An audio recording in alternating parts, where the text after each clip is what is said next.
செல்லக்குட்டீஸ் எல்லாருக்குமே வந்து பார்த்தீங்கன்னா, ஒரு சிறப்பான வணக்கங்கள்ப்பா. வீடியோக்குள்ள போறதுக்கு முன்னாடி, ஒரு சப்ஜெக்ட்லயும் நீங்க எவ்வளோ மார்க் வந்து எடுப்பீங்க அப்படின்றத கமெண்ட்ல வந்து சொல்லுங்கப்பா. ஏன் அப்படின்னா, எல்லா விதமான ஸ்டூடண்ட்ஸ் உடைய மைண்ட் செட் இப்ப எப்படி இருக்குன்னு வந்து பார்க்கணும். ரிசல்ட் டேட் வந்து ஸ்டார்ட் ஆக போகுதுப்பா. உங்களுக்கே வந்து தெரியும் அப்படின்னு வந்து நினைக்கிறேன். சாரி, பேப்பர் கரெக்ஷன் டேட்டு சொல்லிட்டாங்க. அதுக்கப்புறம் ரிசல்ட் டேட்டும் உங்களுக்கு வந்து தெரியும் அப்படின்னு வந்து நினைக்கிறேன். ஒட்டுமொத்தமா ஸ்டூடண்ட்ஸ் எல்லாருமே வந்து பார்த்தீங்கன்னா, பயத்துக்குள்ள போயிட்டு இருப்பீங்க. ஏன்னா எக்ஸாமும் முடிஞ்சிருச்சு. ஒரு பக்கம் என்னதான் ஐபிஎல் போனாலும் கூட, அப்பப்போ பயம் வந்து வந்துகிட்டு தானே இருக்கும். நான்லாம் அதெல்லாம் ஃபேஸ் பண்ணியிருக்கிறேன். டெய்லி தூங்கும்போது கனவுல வரும். இந்த சப்ஜெக்ட்ல இவ்வளோ மார்க் தான். இந்த சப்ஜெக்ட்ல ஃபெயில்னே கனவு வரும். இந்த சப்ஜெக்ட்ல சென்டம் வந்து நமக்கு வந்து பார்த்தீங்கன்னா, மைக்கெல்லாம் தூந்து நீட்டுற மாரியும் கனவுகள் வந்திருக்கு. ஓகேங்களா?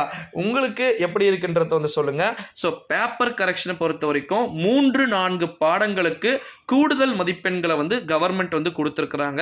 10ஆம் வகுப்பு மாணவர்களுக்கு ஃபர்ஸ்ட் எக்ஸாம்லயே வந்து பார்த்தீங்கன்னா, எப்படி சொல்றது? ரொம்ப ரொம்ப ஒரு ஷாக்கிங்கான இன்ப அதிர்ச்சி தகவல ஓகேங்களா? ஹேப்பியும் அதிர்ச்சியும் கலந்த ஒரு தகவலா வந்து பார்த்தீங்கன்னா குடுத்திருக்கிறாங்க. எழுத்துப்பிழை இருக்கிறது. அதனால் கூடுதல் மதிப்பெண்கள் குடுக்கிறோம். 4ஓ 6 மதிப்பெண்ணோ குடுக்குறாங்க. ஸோ இதெல்லாம் வந்து சும்மா கொஸ்டின் பேப்பர் தயாரிக்கும் போதே கரெக்ட்டா தயாரிக்கணும். ஆனா அதெல்லாம் கவலையப்படாதீங்க. இந்த கவர்மெண்ட்ன்னு இல்ல. எந்த கவர்மெண்ட் வந்தாலும் கிளீனா, நீட்டா, அக்யூரேட்டா வாய்ப்பே கிடையாது. ஓகேங்களா? சின்ன ஒரு பிசுறாவது மிஸ்டேக் இருக்கும். கிரேஸ் மார்க்ஸ் வந்து பார்த்தீங்கன்னா குடுப்பாங்க. இந்த ஒரு சூழ்நிலையில தான் 12th standard chemistry, 12th standard maths, 12க்கு ஏன் ப்ரோ 12ன்னு போச்சு அவங்களுக்கே இம்பார்ட்டன்ஸ் குடுத்துட்டு இருக்கீங்க. எங்களுக்கெல்லாம் ஒரு அப்டேட் இல்லையா? அப்படின்னு சொல்லிட்டு ஸ்டூடண்ட்ஸ் வந்து கேட்குறீங்க. ஒண்ணே ஒண்ணு புரிஞ்சுக்கோங்க. பேப்பர் கரெக்ஷன் கிட்ட வருது அவங்களுக்கு தான். ஓகேங்களா? ஒருத்தருக்கு இப்போ நான் ஏற்கனவே சொல்லிட்டேன். ஆன்சர் கீ கூட ஃபர்ஸ்ட் ஏன் ப்ரோ அவங்களுக்கு போடுறீங்க? இம்பார்ட்டன்ட் கொஸ்டின் அவங்களுக்கு போடுறீங்கன்னு. ஃபர்ஸ்ட் இப்போ அவங்களது தான் இப்போ பேப்பர் கரெக்ஷன் ஸ்டார்ட் பண்ண போறாங்க. அவங்களது முடிச்சுட்டு ஆடுவோம் பாருங்க ஒரு ஆட்டம் அப்படின்ற மாதிரி அடுத்தது 11th ஸ்டாண்டர்டுக்கு வந்து பார்த்தீங்கன்னா வருவாங்க. ஸோ 11th ஸ்டாண்டர்டுக்கான ரிசல்ட் டேட்டு, அப்புறமா அவங்களுக்கு எந்தெந்த சப்ஜெக்டில் என்னென்ன மாதிரியான கூடுதல் மதிப்பெண்கள் வந்து கிடைக்கக்கூடும் அப்படின்றத அவங்களுக்கும் அஃபீஷியலாக சொல்கிறதுக்கு மேபி சான்சஸ் வந்து பார்த்திங்கன்னா இருக்குது. ஸோ அதனால் வந்து நீங்கள் பெருசாக வந்து பயப்படாதீங்க. ஓகேங்களா? பெருசாக வந்து பயப்பட வேண்டிய அவசியம் அப்படின்றதே வந்து கிடையாது. பேப்பர் கரெக்ஷன் அப்படின்றது ரொம்ப ரொம்ப ஒரு எளிமையான முறையில் கேட்கப்படுவதற்கான வாய்ப்புகள் மற்றும் சாத்தியக்கூறுகள் அதிகமாக வந்து இருக்குது அப்படின்னே வந்து சொல்லலாம். 10th 11th 12th ஸ்டாண்டர்ட் ஓகேங்களா?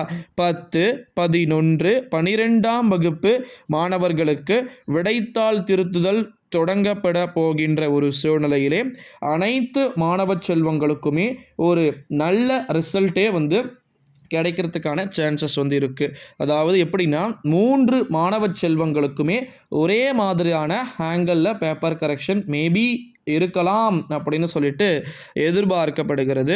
ஸோ அதனால் வந்து நீங்கள் அதை பற்றி பெருசாக கவலைப்பட வேண்டிய அவசியம் இல்லை. பேப்பர் கரெக்ஷன்னா இப்படி தான், இவ்வளோ மெத்தட் தான் அப்படின்னு வந்து நம்ம சொல்லிடலாம்.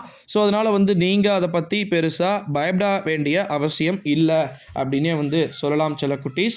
So 10th 11th 12th exam எழுதியிருக்கக்கூடிய மாணவ செல்வங்கள் ஒருவருக்குமே இந்த வீடியோ வந்து பார்த்திங்கன்னா ஒரு சமர்ப்பணம். ஸோ மறக்காமல் நம்முடைய சேனலை ஒரு சப்ஸ்கிரைப் பண்ணிவிட்டு இந்த வீடியோவை உங்கள் ஃப்ரெண்ட்ஸ் அண்ட் ஃபேமிலிக்கு ஷேர் பண்ணிக்கோங்க. ஏன்னா அவங்களும் இன்ஃபர்மேஷன்ஸை கண்டிப்பாக வந்து தெரிஞ்சுக்கணும். ஏன்னா இப்போ ரீசன்ட் டைமில் நான் சொல்கிறேன் 10th 11th 12க்கு மட்டும் இப்போ கிரேஸ் மார்க் அனௌன்ஸ் பண்ணியிருக்கிறாங்க.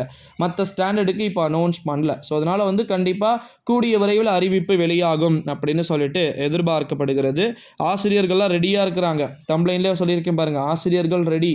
ஓகேங்களா? ஆப்புவைக்கு ஆசிரியர்கள் ரெடி. ஓகேங்களா? ஸோ வெயிட் பண்ணி பார்க்கலாம் நண்பர்களே.